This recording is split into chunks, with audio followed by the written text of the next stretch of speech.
좀 2차에서 좀 전면적으로 내기는 좀 어렵습니다. 네, 일반인들한테 이런 의료 용어들을 서술하는 게 이게 2차 시험의 목적은 아니기 때문에, 그래서 2차 시험에서 약간 의료과실 쪽으로 내기가 좀 살짝 그런데, 전반적인 내용들은 알고는 있어야죠. 중요한 판례들도 있고. 아무튼 그래서 간호사에게 이렇게 하다가 전원, 병원 옮기는 걸 말합니다. 병원 의료진의 조치가 다소 미흡해서 도착 후 1시간 20분이나 지나서 수혈이 시작됐다. 이런 것들을 전달사항을 바로바로 잘 조치를 해줘가지고 인수인계를 해줘야죠. 환자에 대해서. 그래서 환자가 이러이러한 상황이고 하니까 불필요한 추가나 중복적인 조사 필요 그 검사 필요 없이 바로바로 그 결과를 검사한 것까지 진행 상황을 공유를 해가지고 바로바로 조치가 이루어지도록 해야겠죠. 근데 이렇게 수혈이 이렇게 늦게 시작돼가지고 이렇게 했다? 인과관계 인정되겠죠. 상식선에서 판단하면 됩니다. 맞는 내용이고. 다 판례가 있죠, 이거 다. 내과의사 의리 협의진료 결과 협의진료예요. 네.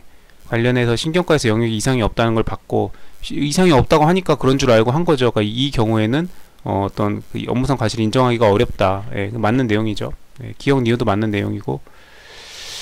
그럼 이제 디귿 리을이 틀렸나 보네요. 인턴 의사가 익스 환자를 이렇게 해가지고 중에 산소 잔량 체크하지 않았던 사건.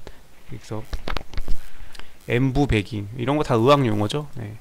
폐부종을 사망에 이렇게 했대요. 근데 이 산소 잔량을 체크해야 될 의무가 없다고 봤습니다. 예, 애초에 그 산소통에 산소 잔량을 체크할 의무가 있지 않다.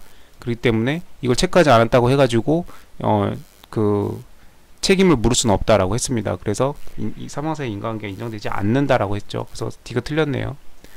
그 다음에 리을 다른 의사와 의료행위를 분담하는 의사 정은 자신이 환자에 대해서 감독하는 이 지위에 있다면은 책임이 있겠죠. 지위 감독하는 지위에 있다면 민법 756조 사용자 책임, 지위 감독하는 지위에 있다면은 이렇게 하고 있죠. 그 양벌 규정 같은 거 있고.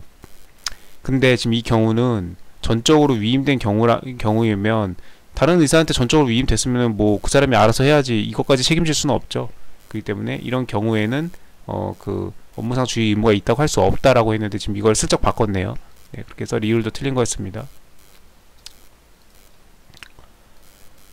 국가직 시험 문제가 좀 전반적으로 그 공무원 시험 중에는 가장 그 일반적이고 좀 이렇게 그 난해함이 좀 덜 하죠. 네, 좀 이렇게 무난하게 나오죠. 이렇게 지문도 깔끔하게 나오고 막 이렇게 막 복잡하게 꽈서 내는 게 좀 덜 하죠, 상대적으로. 기억은 2010년도 판례 이렇게 해서 태반 조기박리 뭐 이렇게 해서 전원이 늦어졌다, 과실이 있다, 의료사고에 있어서 이렇게 해야 되고, 일반론이죠. 이거는 의료사고 나오면 항상 나오는 일반론. 그 다음에 관련해가지고 신경과에서 협의 진료하는 거니까, 네. 이제 수술 같은 거 들어가면 기본적으로 마취과 의사 있어야 되고, 그 다음에 이제 외과 의사 뭐 이렇게 해서 다 서전이랑 이렇게 다 들어가죠. 네. 그 다음에 신경과에서 이게 이상이 없다고 회신을 받았기 때문에, 그쵸. 그거에 맞춰서 조치를 할 수밖에 없죠. 나중에 이렇게 문제가 생겼어도 이게 내과 의사의 그 업무상 과실을 부정했습니다. 아니, 내과 의사는 신경과에서 이렇게 이상이 없다고 회신을 받아가지고 그거에 기초해가지고 다음 진료를 이어간 거니까 그 내과 의사한테 어떤 저기 할 수가 없죠. 아니, 내과 의사가 그거까지 할 줄 알면은 그러면 내과 의사가 신경과까지 같이 하지, 신경과 전문의가 따로 있을 필요가 없잖아요. 내과 의사한테 책임을 묻기는 어렵겠다. 그 다음 디귿 이거 이송하는 도중에 그 산소통의 산소 잔량을 확인할 주의 의무가 있다고 보기는 어렵다. 그렇기 때문에 이렇게 문제가 생겨서 안타깝긴 하다만 이걸 업무상 과실이라고 보기는 좀 어렵겠다. 있었다고 볼 수 없다라고 했습니다.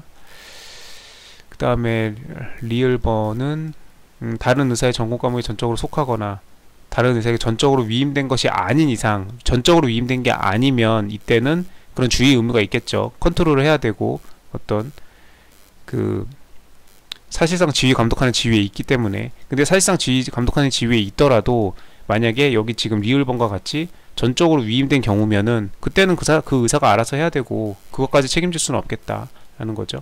상식선에서 생각하면 됩니다. 2차에 나오기는 조금 어렵다. 전체적인 내용만 아웃라인만 알고 있으면 된다. 그 다음에 9번 결과적 가중범. 옳지 않은 거. 갑이 피해자들의 재물을 강취하고 그들을 살해할 목적으로 현주 건조물에 방화해서 사망에 이르게 되었다. 자, 결과적 가중범이고 피해자들이 결국 사망에 이르렀다. 결과가 발생했죠. 그러면 이제 결과적 가중범이 성립을 하는데, 자, 이때는 기본적으로 현주 건조물 방화 치사, 네, 거에 대해서만 책임을 묻고 살인죄에 대해서는 별도로 성립하지 않는다. 현주 건조물 방화 치사만 성립한다. 근데 만약에 이 고의범이 결과적 가중범위에서 정한 이 현주 건조물 방화 치사죄보다 형량이 더 높은 거다. 그러면 그 고의로 인해서 이렇게 살해할 목적으로 고의를 가지고 강취했으면 또 강도살인이죠. 이렇게 이제 존속살인이나 강도살인의 경우에는 현주 건조물 방화 치사보다 형량이 더 높기 때문에 일반 살인죄였으면은 현주 건조물 방화 치사가 더 높으니까 굳이 일반 살인죄까지 죄를 성립하게 할 필요가 없고 현주 건조물 방화 치사 요거 하나만 성립한다고 했는데, 그런데 만약에 존속살인이나 강도살인과 같이 현주 건조물 방화 치사죄보다 더 형량이 높은 고의범의 경우에는 이 고의범의 죄로 처단을 해야 되기 때문에 이때는 그 고의범과 그 다음에 결과적 가중범의 이 두 가지를 동시에 성립을 하고 모두 해당하고, 그 다음에 이 둘을 상상적 경합으로 보겠다. 상상적 경합에서는 가장 죄가 무거운, 이건 이제 당연히 이 고의범 강도살인 쪽으로, 강도살인은 살인 그 사형 또는 무기징역이죠.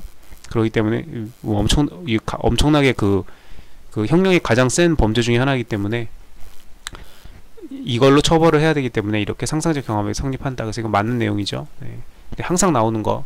현주 건조물 방화 치사만 성립을 하는데 일반 살인의 경우에는 그 밑에 죄들은 말할 것도 없고 당연히 현주 건조물 방화 치사가 이게 형량이 세기 때문에 이걸로 다 성립을 해서 이걸로만 처단을 하는데 예외 두 가지. 존속살인, 예, 일반 살인이 아니고 존속을 살인하려고 하면 형량이 가중되죠. 그 다음에 강도살인, 그냥 살인이 아니고 강도살인했다 이러면은 형량이 빵 올라가죠. 그 때문에 이 강도살인과 존속살인의 경우에는 이 둘 다 성립하고, 왜냐면 이걸로 처벌해야 되니까 결론적으로는. 그래서 상상적 경합에 있다. 이건 뭐 그냥 지겹게 나오는 객관식 지문이죠. 네. 1번 맞는 거고, 2번 갑이 피해자를 폭행해서 상해를 가한 다음에 새로이 추행의 범위를 일으켜. 강제추행하고, 이건 뭐죠? 사람을 두들겨 패놓고서는 상해를 가한 다음에 갑자기 성욕이 발동을 했나요? 이게 뭐 동성간에도 추행이 있을 수 있긴 한데, 기본적으로 뭐 여자가 남자를 폭행을 하고 강제추행하는 건 조금 상황이 좀 그렇고, 결국 남자가 여자를 폭행을 한 뒤에 여자한테 상해를 가하고, 그러고 나서 어떤 성적인 욕구를 일으켜가지고 맞아가지고 철철 흘리고 쓰러져 있는 여자를 강제추행한 건가요? 참 이것도 무슨 판례가 있긴 할 텐데 참 별의별 일이 많죠. 참 이 지문을 읽다 보면은. 어쨌든 간에 갑의 미폭행은 강제추행의 수단으로서의 폭행으로 볼 수 있고, 예?